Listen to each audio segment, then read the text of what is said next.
What's up, guys? Barry Gaming here, back with some more Idle Heroes news for November, September 1st, 2021. Man, the months are flying by. August feels like it just started, but we are here. We are in September, and we have the new hero, Saja, coming out in one more day. We have her skill card today. Not sure I exactly like her hero, at least from what I've seen at first glance. She does feel like the typical assassin, and when it comes to idle heroes in DH games, it feels like the assassin is either ridiculously overpowered when we talk about someone like Sword Flash, or really underpowered when we talk about someone like Tusilago. Now, she's somewhere in the middle there. I feel like she's definitely better than Tusilago, but man, it feels like them making assassins in this game struggle unless they are pure damage or pure support. Like Rogan and Drake, they came out amazing. Awesome support assassins. They can also dish out damage. Sword Flash was just over the top, too much damage. But then every other assassin in the game feels like a little lackluster besides Ithaca. So hopefully she's decent. We are going to test her out, of course, on Thursday night's live stream here on YouTube. So come by and check it out. We are going to have the next $100 gift card giveaway for 65,000 subs in the next video. Not this video right here, but the CD key video coming out a little bit later today. So make sure you stop by that one. Let's jump right into it.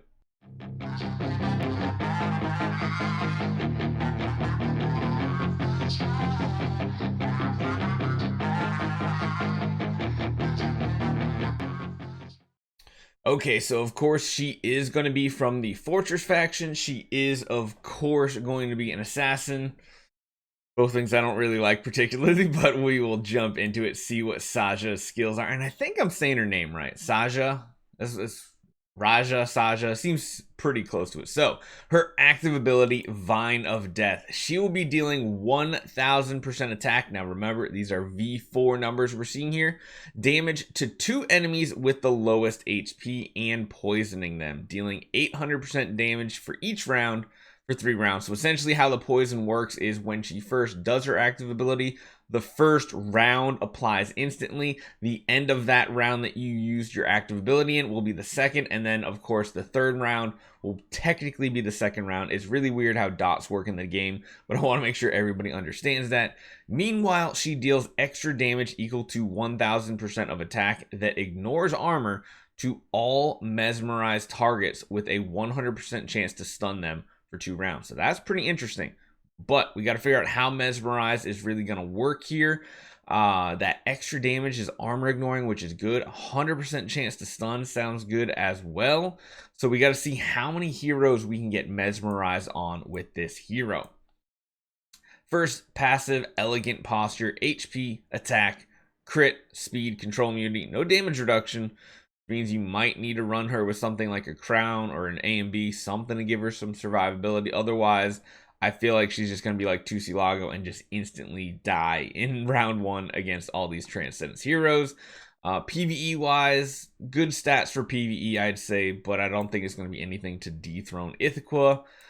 Fleeting Kill passive skill. Basic attack targets the enemy with the lowest HP, dealing 400% attack damage and poisoning them, dealing 320% damage each round for 2 rounds. So that is only going to last for 1 round right there. It's not going to last more than 1 round, which is kind of bad. Meanwhile, Saja inflicts Mesmerization 4 for 2 rounds to the target. If the target is mesmerized, Saja has a 100% chance to stun them for 2 rounds. Okay. Not a great basic attack, honestly. 1 target. The poison doesn't even last past the round that she uses her basic in. We'll see. She does have that 100% chance to stun again, but... Alright, Tender Trap, her last passive. When the battle starts and at the end of each round, she has a 100% chance to inflict that Mesmerization 4 to 2 random enemies for 1 round. Okay. So 2 random enemies are going to get it. Her basic and her active can put it on people. I mean, that's kind of good. Let's see what it actually does. Mesmerization 4 skill effect reduces 60% all damage dealt by mesmerized heroes to Saja, not stackable. Man, that could have been useful if it was to all allies, but just her? I mean, at the beginning of combat, she's gonna give it to 2 enemies. Sounds like it is a skill effect, or I wonder if it's gonna be considered a debuff, an attribute debuff, and can be purified. Granted, no one really used attribute debuff purification, but okay. Regular mesmerization. Okay, skill effects. It's right there. I don't know why I'm asking. Reduces all damage dealt by mesmerized heroes to Saja. I wonder what the difference is here, because it doesn't say an actual number. Interesting. Poison dot, of course. Yep, it'll cause damage once. During its effectiveness, it will cause damage at the end of each round. That's why when it deals the damage instantly, it's not going to also deal the damage into the 3rd round. It's only the 2nd round. And then control effects stun heroes are unable to attack, blah, blah, blah. Pretty much basic. So, how useful is this stun and mesmerization going to be? So, when the battle starts and at the end of each round, she has a 100% chance to inflict it on 2 random enemies. Okay, so those 2 random enemies could technically be the same enemy that has fleeting kill on it. Wow, that's kind of bad. Because the whole synergy is you want her to attack the target that is mesmerized, but the beginning of round and beginning of battle starts is random. It's not to like the lowest HP, because she's going to be going after the lowest HP.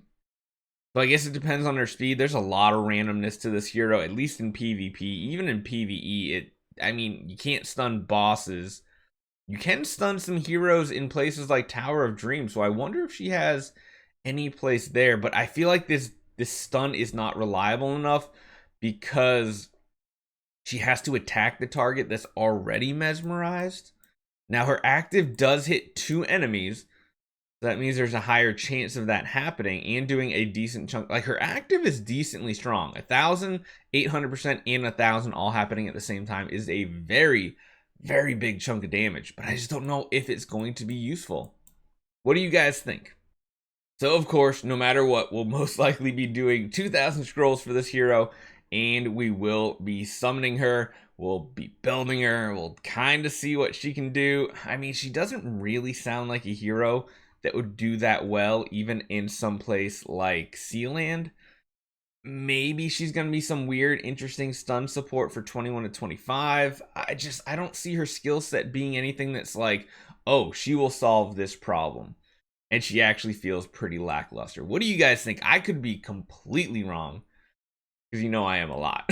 So leave a comment down below, and definitely stay tuned for the the video that comes out a little bit later today is going to be the announcement for the previous $100 gift card giveaway winner and the new announcement for the $100 gift card giveaway for 65,000 subscribers. So thank you guys so much for all the support so far. I'll see you guys next time.